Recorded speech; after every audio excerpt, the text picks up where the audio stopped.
secara kasarnya kita lihat kepada 3 aspek. Satu, lihat karya itu, apakah form pada karya itu ataupun bentuk karya tersebut. Okey, lihat itu.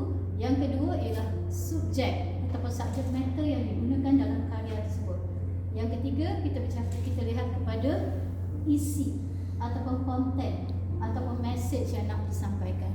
Okey, bentuk, subjek dan isi ataupun apa cerita yang nak disampaikan. Tiga aspek secara kasarnya, secara general. Okey, jadi kalau dilihat di sini, kita ambil yang pertama. Jadi bentuk ataupun form. Apakah bentuk karya seni ini?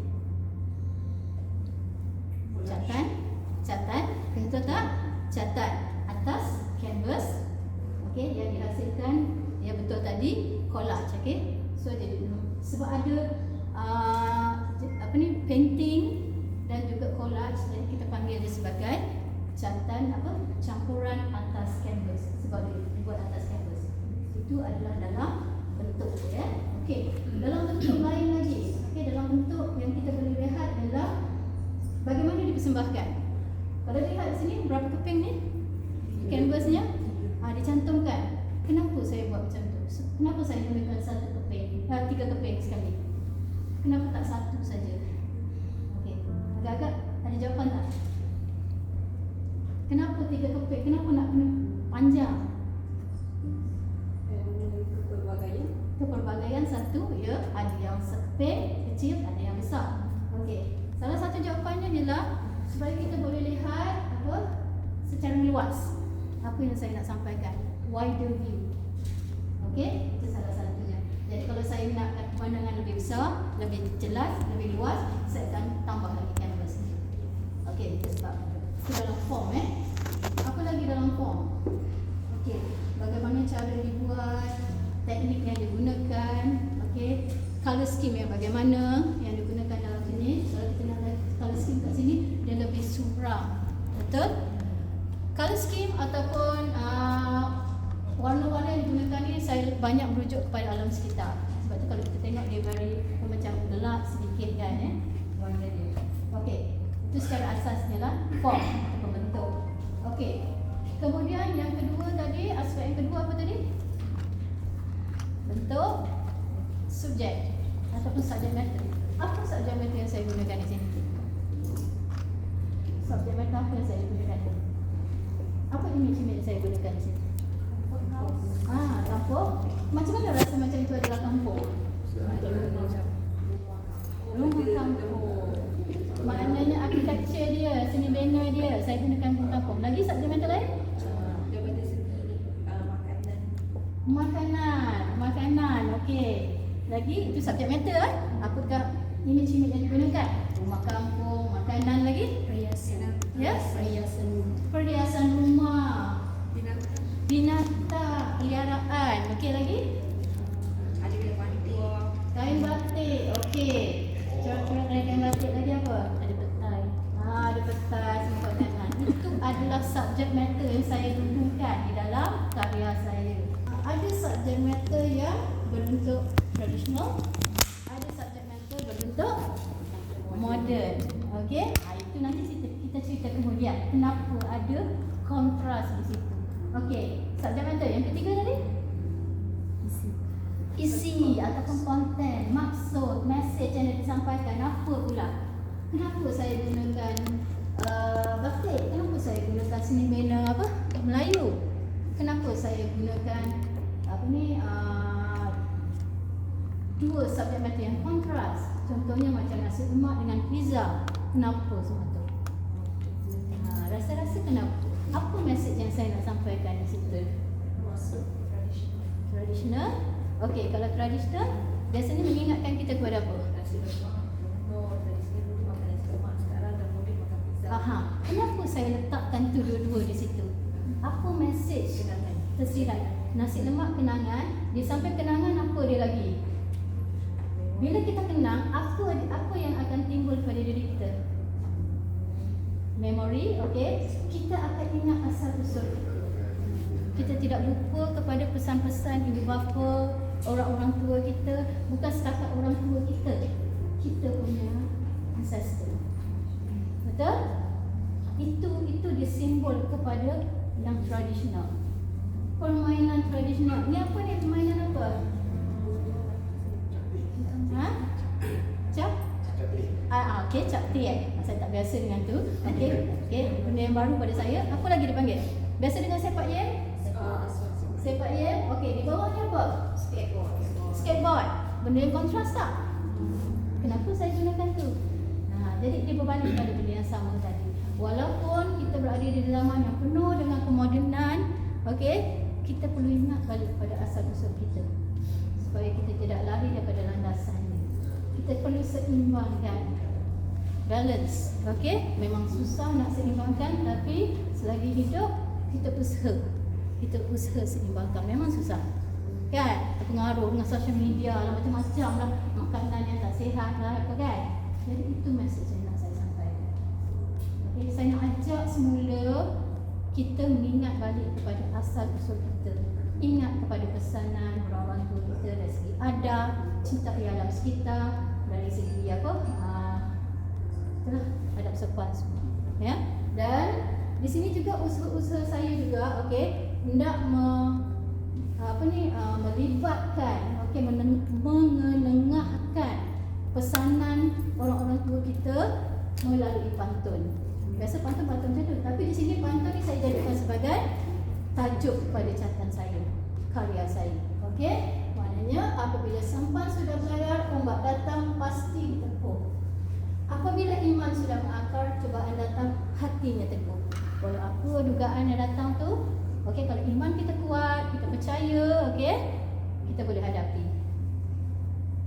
Jadi nak dapatkan macam ni, kita boleh hadapi cabaran, kita kena ingat balik kita punya asal usul supaya tidak tersasar.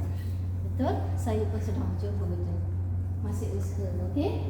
Jadi di sini kenapa saya pilih kenapa saya pilih rumah tradisional? Kenapa saya pilih macam ruang dalaman rumah? Saya seorang perempuan. Bila seorang perempuan ni, apa yang penting dalam kehidupan dia? Rumah tangga, betul.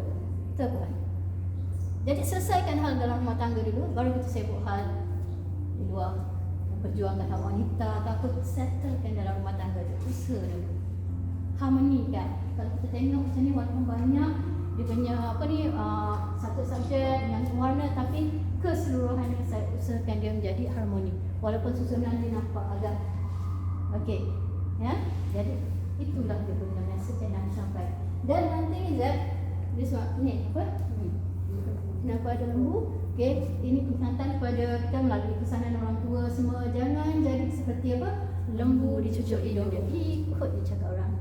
Itu antara pesanan lah. Kan? Lembu kalau dicucuk hidung kan dia macam kan, kita kena ikut. So kena percaya kepada diri sendirilah. Apa yang betul, kita boleh fikir, kita ada akal fikiran. Okey, jadi nampak kalau kita tengok betul ada benda yang kontras. Jadi di sini saya sebagai seorang Melayu, okey, perempuan Islam, yang Muslim. Jadi kat sini dia lebih refer kepada anak cucu. Okey, macam mana kita nak terapkan? Kita boleh terima, okey? Kita boleh terima kemodenan. Contohnya saya simbolkan kepada buku-buku barat, okey? Dan kita seimbangkan dengan ilmu-ilmu yang perlu ada pada kita. Seimbangkan. Bukan perkara yang mudah, tapi kita kena terus usaha, ya. Okey. Dan sayangi alam sekitar. Okay. Jadi setakat ni ada soalan tak ni? Semua saya beralih kepada benda lain. Di sini rasanya penerangan ni sekejap je. Okey, saya lebih suka kalau kita habiskan banyak masa di LinkedIn. Sebab seboleh-bolehnya dengan masa kan terhad kan. Okey, saya nak semua orang menghasilkan karya yang baik selepas itu melalui kaedah-kaedah atau disiplin saya. Di bengkel tu nanti, okey, kena banyak sabar. Okay. Sebab saya akan terapkan pengalaman serta disiplin yang saya terapkan di dalam menghasilkan karya. Contohnya kepada yang tidak sabar tu kena ubah istilah, ya. Maknanya kalau warna yang ni mesti flat. Nak dapatkan flat tu rata, cantik, beberapa lapisan. Satu lapisan dia ada kering, buat tempat lain dulu, satu lagi dia ada kering sampai dia dapat flat. Jadi saya akan turunkan saya punya cara kepada participant semua dalam bengkel dan nanti. Kalau siapa yang ada rasa sekat tidak sabar tu, kena sabarlah dalam bengkel saya nanti. Memang mencabar, tedious work, memang rumit. Tapi itulah pengalaman yang saya nak turunkan. Ya, okey. Dan kita akan gunakan batik juga sedikit saja, tak banyak. Okey, sebagai permulaan untuk kita tampal pada bahagian tertentu. Pengalaman. Ya, ada soalan setakat ni di sini? Ya. For such a big piece, how do you get big pieces of pictures to cut out? Do you print them out and cut them, or because you can't get them in magazines and stuff, right? Which one? Oh, this one. The collage pieces that you stick on. This one. Which is this a collage? This is the painting. This is a painting. This is Oh, the painting. The collage So is collage is area. the- oh, okay. The batik area. From the batik, I just sketch and then just paste it. Okay. Cut it smaller and then place it nicely according to the area. Yeah. This one was painting. I see. Okay. All painting. Yeah. Definitely looks very flat. Yeah. Yeah. And also the awan tu. Okay, awan tu itu daripada batik lah. Biasa tengok kan batik yang ada motif awan tu kan. So kita campurkan dengan painting lah. Collage.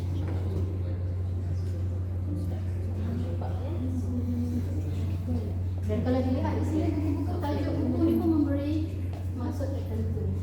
Ya. Simbol kepada ingatan.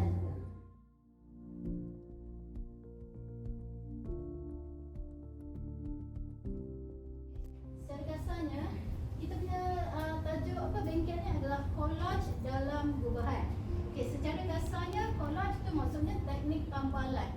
Okey, tak kira lah kalau kita nak tampal atas macam kayu ke papan plywood, mestinya atasnya adalah barang-barang yang bahan-bahan yang berat juga kan, baru sesuai surface dia berat kan. Kalau nak tampal atas canvas sesuai tak kita letak macam besi ke apa, tak sesuai kan. So tengok keadaan surface tu dulu, yang permukaan tu dulu Okey, permukaan image kita tampal image. Okey, jadi dalam hari ni punya bengkel kita akan tampal kain batik saja atas canvas bersesuaian dengan permukaan dia yang ringan. Okey, itu maksudnya collage secara kasar. Okey, gubahan pula. Gubahan ialah mengatur, menyusun, mengarang, mencipta, membentuk. Okey, biasa kita dengar gubahan hantaran, betul tak? Jadi gubahan hantaran tu maksudnya kita gubah, kita susun barang-barang hantaran. Tak kira lah bunga ke, lipat lepas usaha semua kan. Itu gubahan. Okey, tapi dalam karya seni yang kita bakal buat, gubahan kat sini dah kita atur, kita susun, kita cipta, kita bentuk. Apa yang nak disusun, apa yang nak diatur, apa yang nak bentuk, nanti kita cipta kan. Okey, kalau yang ini mengarang tu lebih kepada itu kena tanya Cikgu Rosita. Dia mengarang puisi, dia mengarang sajak. Okey, next saja. Alright. Minta maaf ni campur sikit sebab saya start daripada pelajar kelas saya. Okay. So tadi saya ada cakap nak buat artwork, karya seni, apa yang nak disusun dekat atas tu. Okey, ini dia asas dia. Okey, asas dia. Line, garisan, rupa, nilai, okey, tekstur ataupun jalinan, color. Ini adalah lima-lima yang asas yang kita nak susun sehingga dia jadi satu karya seni. Nak susun macam mana garisan tu, nak susun macam mana rupa. Rupa ni pula dia ada dua jenis. Rupa geometrik, rupa organik. Okey, rupa geometrik macam ni lah. Yang mempunyai garisan lurus, organik yang bebas sikit lah kita buat kan. Okey, garisan ni selagi dia tidak bersambung, point dia panggil garisan. Bila dia dah sambung point yang pertama dengan point yang kedua, kita lukiskan, kita sambungkan dia, baru jadi rupa atau shape. Selagi dia tak bersambung garisan tu, bukan dipanggil rupa atau shape. Okey. Okey. So, value, tone, nilai. Maknanya daripada hitam ataupun daripada putih, nak gelap lagi kita tambah hitam. Dia akan jadi macam ni. Grayish. Itu nilai. Or tonal value dipanggil. Okey. Kemudian tekstur atau jalinan. Okey, kalau kat keliling kita ni banyak sangat kita rasa tekstur jalinan. Permukaan ni agak lembut. Kalau kita boleh rasa simental tu agak masa itu panggil tekstur atau jalinan. Permukaan macam mana? Smooth ke ataupun rough ke macam tu. Lepas tu warna. Warna ni kalau kita nak cerita pasal warna memang macam-macam lah. Dia punya pecahan tu banyak sangat. Tapi yang asasnya adalah merah, biru, kuning adalah warna asas 3. Daripada warna asas tu bila dicampur sana sini barulah kita dapat pecahan. Ya? Okey. Right. Jadi inilah asas. Macam kita nak buat perkataan lah. Bila kita nak buat perkataan katakanlah makan. Kita kena kenal apa dulu? Huruf. Macam tu juga kita nak buat artwork ataupun karya seni. Sebelum tu kita kena kenal. Okey, inilah yang akan diolah, yang akan digunakan untuk menghasilkan karya. Nak guna ni, nak buat macam mana? Nak diolah macam mana? Gunakan pula itu prinsip asas seni reka. Okey, kalau kita buat dalam karya, satu karya, kita nak guna garisan. Kita nak susun macam mana garisan tu? Nak lukis macam mana? Nak bagi cantik ke? Okey. Kita boleh gunakan konsep ini, cara nak susun. Okey? Macam kita buat kuih. Kita ada tepung, kita ada gula. So kita nak buat apa dengan tepung dengan apa? Dengan butter. Kita nak buat macam mana tepung dengan butter ni? Buat macam canai ni. Kita nak buat macam mana? Kita ada tepung, kita ada butter. Uli adalah ini. Kaedah dia. Kaedah dia. Jadi kat sini yang itu semua kita gunakan ini harmoni. Macam mana nampak garisan tu harmoni. Garisan tu ada pelbagai. Macam mana nak tunjukkan garisan tu pelbagai. Pelbagai dari segi. Salah satu contoh adalah dari size. Garisan ada yang nipis, ada yang intermediate, ada yang pertengahan dan ada yang tebal. Okey, jadi kita tengok dekat sini. Itu contoh yang ni. Okey. Kalau kita tengok dekat sini ada macam-macam garisan dekat sini. Ini kerja para pelajar saya foundation ya. Okey. Okay. Dan kalau kita tengok kat sini rupa. Kita nak guna rupa. So kita nak letak kat mana ni dalam karya seni tu? Mungkin letak kat sini. Ini ada bertema. Tema dia adalah love. Okey, kasih sayang antara ibu dengan anak semua kan. Jadi mereka lalui proses manipulasi, okey, stylization semua baru dapat macam ni. Bukan terus letak macam tu. Dia ada proses. Dia kena ambil gambar mak dia betul-betul, kena ambil gambar adik-beradik dia betul-betul. Lepas tu proses stylize dia baru dah dapat macam ni. Okey? Dan kalau kita tengok karya ni kalau awak tengok karya ni semua macam mana mata tu? Mata tu start daripada mana dulu? Start daripada? Lepas tu dia bergerak tak mata tu? Bergerak tak mata tu? Jadi maksudnya di sini karya ini telah menggunakan movement, pergerakan. Ada pergerakan mata di situ. Dengan menggunakan garisan, dengan tadi puan cakap warna kan? Dengan warna, dia tengok warna dulu mata dia bergerak. Jadi warna di situ digunakan untuk pergerakan mata kita di situ. Secara asas ya. Okey. Lepas tu kalau kita tengok dari segi warna pula. Macam mana dari segi warna ini? Dia banyak warna apa? Biru, merah, biru dengan merah, putih. Jadi kat sini dia dah campur. Ini adalah monokromatik kat sini. Dia ada campur biru asalnya, dia campur sedikit putih untuk dapatkan dia punya set. Itu yang bakal kita buat nanti Okey, kalau kita tengok kat sini, dia menggunakan macam mana tu? Nombor berapa tu? Elements of design tu. Nilai kan? Ni kan? Dia tak ada guna warna kan? Dia gunakan kat sini.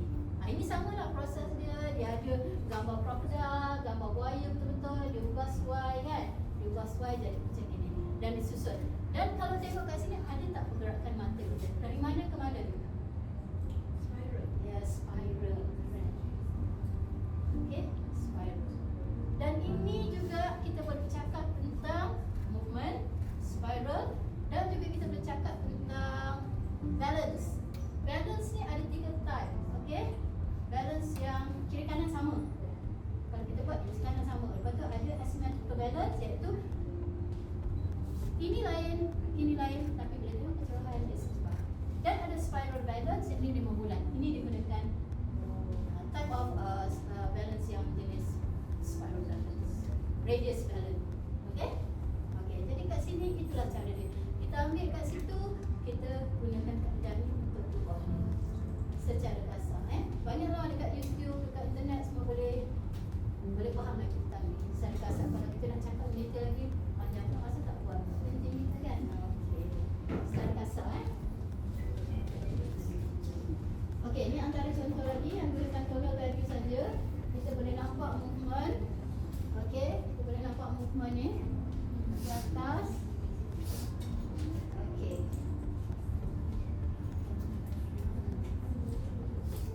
Ini color. Kalau cakap pasal color memang banyak sangat. Jadi di sini okey. Jadi nanti sekejap lagi jenis warna yang kita akan gunakan adalah monochromatic. Monochromatic adalah kita dapatkan, kita guna satu warna, lepas tu kita campur putih untuk dapatkan cerah. Kita campur hitam untuk dapatkan warna yang gelap. Okey, semua saya dah tolong buatkan. Semua saya takut tak sempat nanti kat sini nanti tak siap kita punya kerja. Okey, jadi okey. Ini merupakan salah satu karya saya juga. Okey, tajuk dia Lawangan Biru Resah dari Rasa Laut. Cerita tentang apa? Tentang apa ni? Rasa kehidupan di laut kan. Maksudnya dia ialah orang buang sampah banyak, kekotoran laut kan. So kita mengajak tu jangan supaya jaga alam sekitar Okey, di sini saya tunjuk sebab apa tau? Sebab di sini karya ni menggunakan monochromatic color yang bakal awak buat.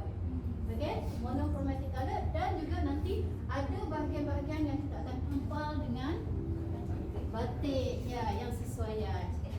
Batik ada saya bawa. Saya rasa tiap-tiap orang pun tidak akan gunakan banyak. Jadi saya bawa koleksi saya lah. Kita boleh choose, kita boleh pilih mengikut color scheme masing-masing yang sesuai. Bukanlah maksudnya batik apa-apa pun boleh tampal, tidak. Kita kena tengok color scheme supaya keseluruhannya akan jadi harmoni. Okey?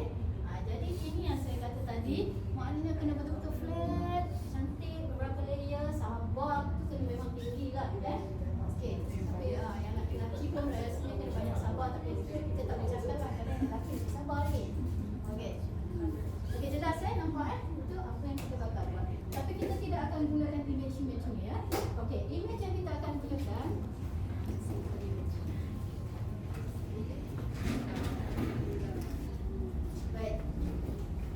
ini juga merupakan hasil kerja pelajar saya. Ini kita gunakan charcoal pencil atas. Yang persamaan yang akan para peserta buat nanti ialah penggunaan geometric shape dan organic shape saja. Okey, kalau kita nak buat macam tadi ada wire, ada apa tu, dia punya laluan tu panjang. Kena ada gambar, ditentukan, baru betul-betul proses dia. Okey, itu lama lah Okey, jadi ni kita buat secara simple. Organic shape, geometric shape, kita susun menggunakan yang tadi.